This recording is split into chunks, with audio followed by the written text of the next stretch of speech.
So for this video, I am going to cover the basics of file management for Premiere, which is really important, and then we're also going to just go over the basics of importing a file and just sort of getting it ready to start editing, as well as a lay of the land of the application once it's open. So the first thing that we want to do is make sure that our files are organized.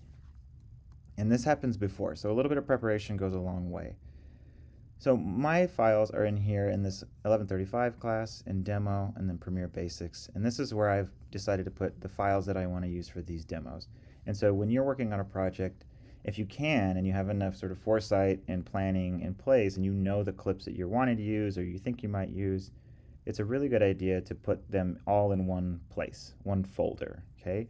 Because what's going to happen is when you open up the Premiere project file, I'm going to show you where to save that file, and it's really, really critical that both the files for the clips, the videos, the animations, if you're using image stills or something like that, JPEGs and TIFFs, that they're all in the same folder along with the project file, okay?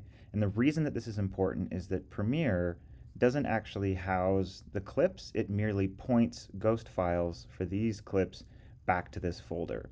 And so if the link between the project file and the clip ever gets broken, meaning that this video file ends up getting deleted or it gets moved to another location, or vice versa with the project file, that link becomes severed.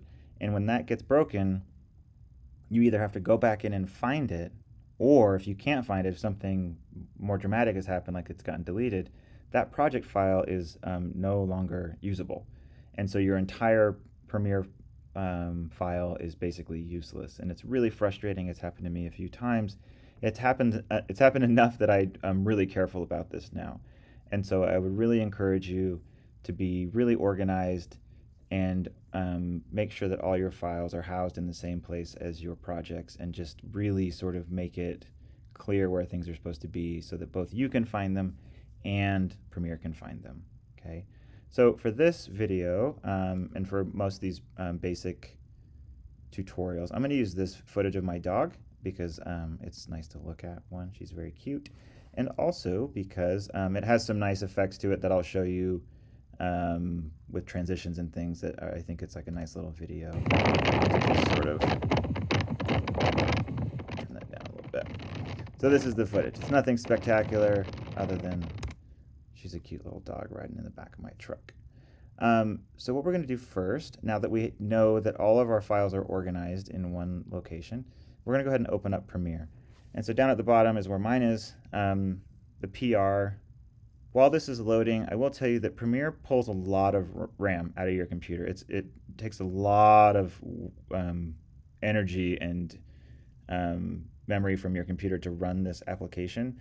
So the less applications that are running at the same time, if you're like me and you have, you got your internet browser up and you have 90 tabs up in there, it's really going to bog things down. So the more things you can close prior to using this application and running your footage, the less likelihood it'll have of crashing, and it'll be a little bit smoother as you're running the application. Okay, so this is what it looks like when you open up Premiere. This is the first dialog box, and you can either open a previous project, obviously, or a new project. In our case, we're going to open a new project. I'm going to title this Premiere Basics Demo. Okay. And so this next line down is the location. And like I just mentioned, this is really important. Right now it's defaulting to it looks like the right one, or maybe one very similar, but it always defaults to the one that you previously saved to. And so in this case, it's actually one folder off from where I want it, because I want it down in here. So it's a good thing to check it and just make sure that it's going where it's supposed to. So I can see this video file that I am going to use for this demo. I've got the right folder. And so I know that when I save this Premiere Basics project into here, that those files are in the same location as my project. So I'm going to go ahead and hit choose. And then you don't need to mess with any of this stuff right now for the purposes of this class. The defaults are great. And you hit OK. And so when you hit OK, you can see it saved it in there. We're happy. OK. So this is Premiere. And I am going to go over this stuff really quickly before we pull a file in, just so you can sort of see what it looks like without any distractions or anything like that. This is where you start. This is the import media, or sorry, where it says import media to start. This is the media browser. Okay, this is the location where all the clips are housed. And then, like I said a minute ago, these are ghost files basically. They're just representations that point back to the real files with data in the folder that you made. Okay, and so you can pull multiple files in here. I'll show you how to do that. There are a couple ways to do this, as with everything in Premiere and Photoshop and Illustrator and all Adobe platforms and Macs in general. If you haven't figured this out yet, there are many ways to do a single thing. And the idea here is that you can sort of figure out what works best for you. I'll try to do my best to show you the ones that I know of, the methods that I know of, and then you can decide what sort of makes sense for whatever it is that your preferences are. This over here is the timeline, as you can see here. This is where the actual work is going to take place. You'll see bars for the video. You'll see the waveform for the audio if your tracks have audio. This is where you do all the work. These are the tools. I'll go over these in the next video. It'll tell you the time sequence and the timestamp, and then this will be your sound bars so that you can see what the audio looks like. This up here is the preview window. So when you have a clip down here selected and you're working on it, this will give you a larger preview of it so you can see what's going on, because these are just bars of data, so they don't really exactly help you see what's going on, but they allow you to edit more clearly. This allows you to see what you're editing.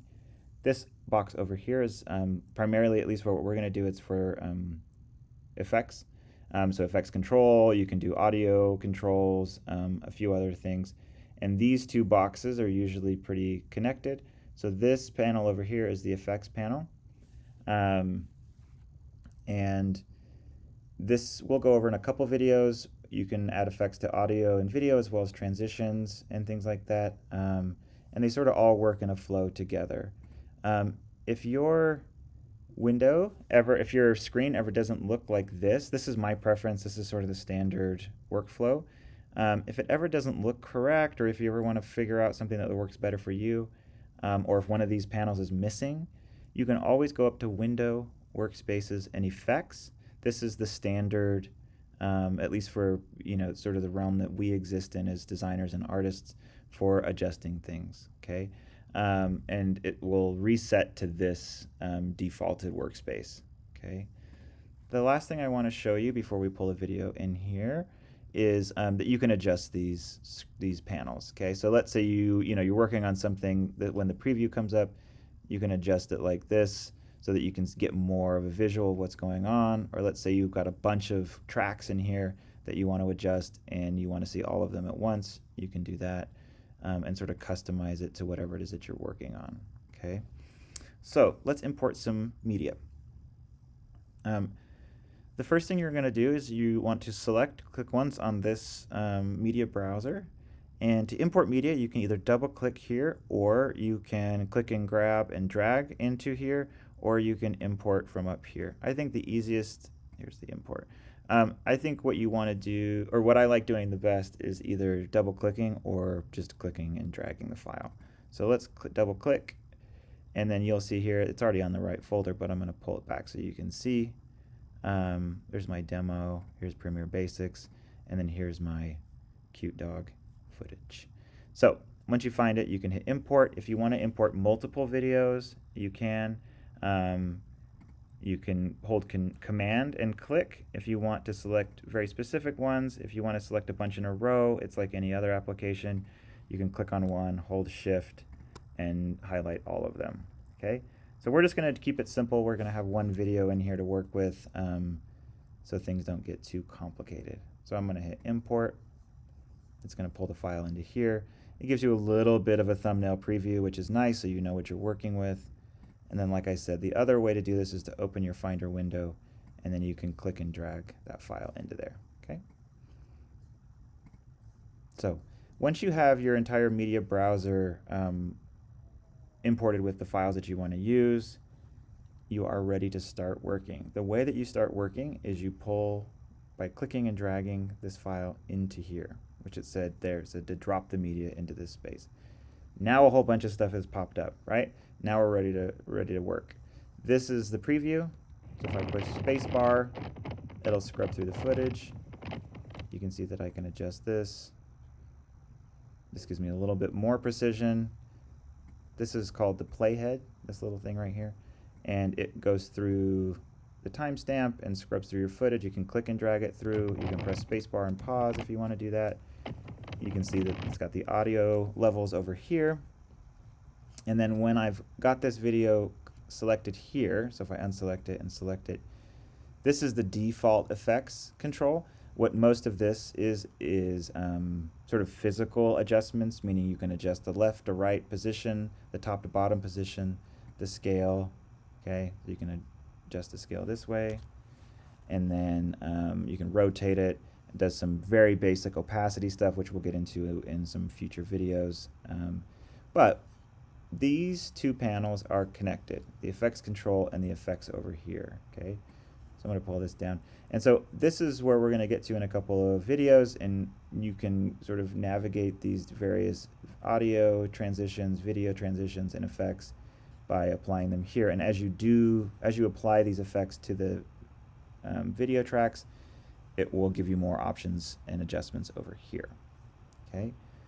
Lastly, what I want to go over is just the sort of lay of the land of the timeline, because this is where you're going to spend most of your time working, and so it's a good idea to sort of talk about this now, as well as we'll go over it a lot more later in some future videos. Okay, so like I said, this is the playhead.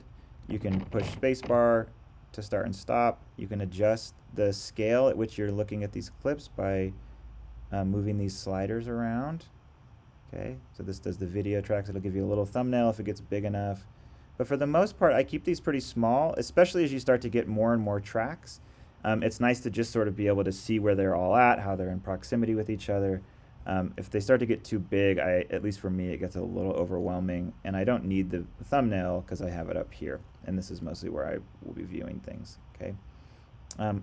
Over here, these are your audio tracks, A1, A2, A3.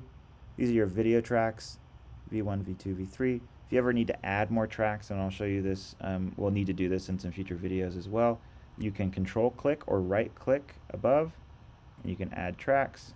Okay. Or you can just simply, if you know you just want to add a video track, you can click on a video track, right click on it, and hit add track, and it will keep adding them and adding them and adding them. And same thing with the audio tracks below. Okay. I'm going to show you also what it looks like to layer footage. So you can copy this footage.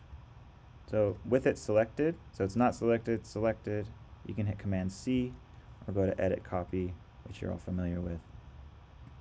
And then you can hit Command V, and it will paste it wherever the playhead is. We'll go over that, the sort of troubles with that more later. And so you can move these tracks around and have them interact with each other. And so the ones that are on top get a hierarchy, but this is how they interact with each other. Okay, we'll go ahead and delete this guy out of here. So those are the basics of sort of opening, importing, and file management for Premiere. Next video, we'll get a lot more into the actual tools, editing, what the options are there, and how to manipulate the footage a little bit more, and you know, what some of the capabilities of Premiere are. Thanks for watching.